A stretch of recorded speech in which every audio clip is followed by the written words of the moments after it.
আসসালামু আলাইকুম সুপ্রিয় দর্শক, আশা করছি আপনারা সবাই ভালো আছেন। যে যেখান থেকে আমার ভিডিওগুলো দেখেন প্রত্যেককে অভিনন্দন। আজকে আবারও চলে এসেছি আপনাদের সামনে অন্য রকমের একটি ভিডিও নিয়ে। আপনারা জানেন গত 5ই আগস্ট কিন্তু সাবেক প্রধানমন্ত্রী পদত্যাগ করে দেশ ছেড়ে পালিয়ে গিয়েছেন ভারতে। বর্তমান দেশের কিন্তু পরিস্থিতি স্বাভাবিকই আছে, কিন্তু কিছু জায়গায় কিছু জায়গায় এত খারাপ লাগতেছে দেখার পরে আপনারা জানেন যে চলেন আপনারা প্রথমেই আমি একটা ভিডিও আপনাদেরকে দেখাই, তারপরে আপনাদের সাথে একটু কথা বলবো। চলেন দেখা যাক ভিডিওটা কি। চলেন। আপনারা দেখে অবাক হবেন, তুরস্কের এক বিমানে আমি দেখেছি শিক্ষক বিমানে উঠেছে আর বিমান চালাচ্ছে পাইলটটা। যেই মাত্র ওই পাইলট আর আমি তার ছাত্র বিমান চালাচ্ছি এবং সেই বিমানের ভিতরেই শিক্ষকের। গাইস, আপনারা ভিডিওটা দেখে কি বুঝতে পেরেছেন আমি জানি না। আপনারা দেখতে পেরেছেন যে একজন শিক্ষককে মানে শিক্ষিকাকে ছাত্রীরা কিভাবে অপমান করে গায়ে হাত দিয়ে তাকে পদত্যাগ করাচ্ছে জোর জুলুম করে। এবং আমি এখানে দুইটা ভিডিও আপনারা দেখেছেন। তুরস্কের একজন ছাত্র ছিল, সে পাইলট, হঠাৎ করে দেখতে পেল তার বিমানেই তার শিক্ষক উঠেছে।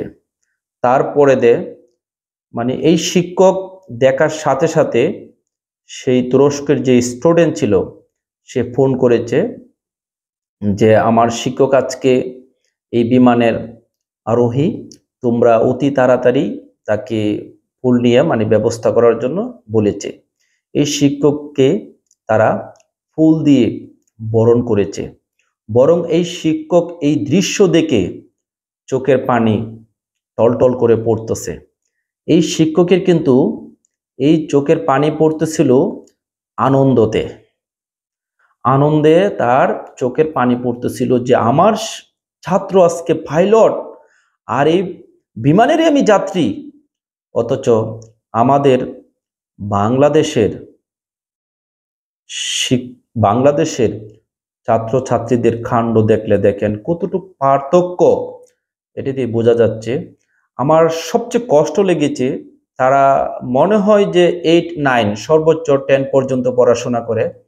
এই সমস্ত ছাত্রীরা মিলে প্রধান শিক্ষককে জোর জুলুম করে গায়ে হাত দিয়ে পদত্যাগ করাচ্ছে।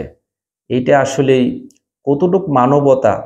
এইটা যারা ঊর্ধ্বতন কর্মকর্তারা আছেন, অনেক ভিডিও আছেন আপনারা দেখতেছেন, অনেকভাবেই কিন্তু এগুলা ভাইরাল হচ্ছে।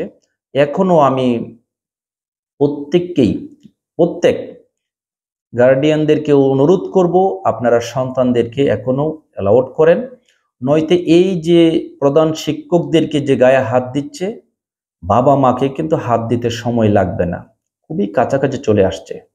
এটাই বাস্তব। আমি আসলেই অনেক উচ্চ শিক্ষিত একটি ব্যক্তি তা কিন্তু না, কিন্তু এই যে ঘটনাগুলা দেখলাম আমার কাছে এত খারাপ লেগেছে আমি জানি না। কারণ তারা তো বাচ্চা, 8, 9 পড়াশোনা করে। সর্বোচ্চ আমি বললাম এরকমই ছাত্রী আমি দেখেছি। তারা কিভাবে একজন প্রধান শিক্ষকের গায়ে হাত দিবে, এটি কিছুতেই মেনে নেওয়া যায় না। যদি হ্যাঁ উনি অপরাধী হতে পারে, একজন প্রধান শিক্ষক অপরাধী হলেই কি আপনারা এই ছাত্রীরা কি আপনাকে মেরে বের করে দিবে বা পদত্যাগ করাবে? এটাই কোনো আইন? আপনারাই বলেন, আমি আর কিছু বলবো না। আসলে আপনারাই বলেন, আমার বাবা যদি আজকে আমাকে গায়ে হাত দেয়, শাসন করে, তাহলে আমি কি আমার বাবাকে মারতে পারবো?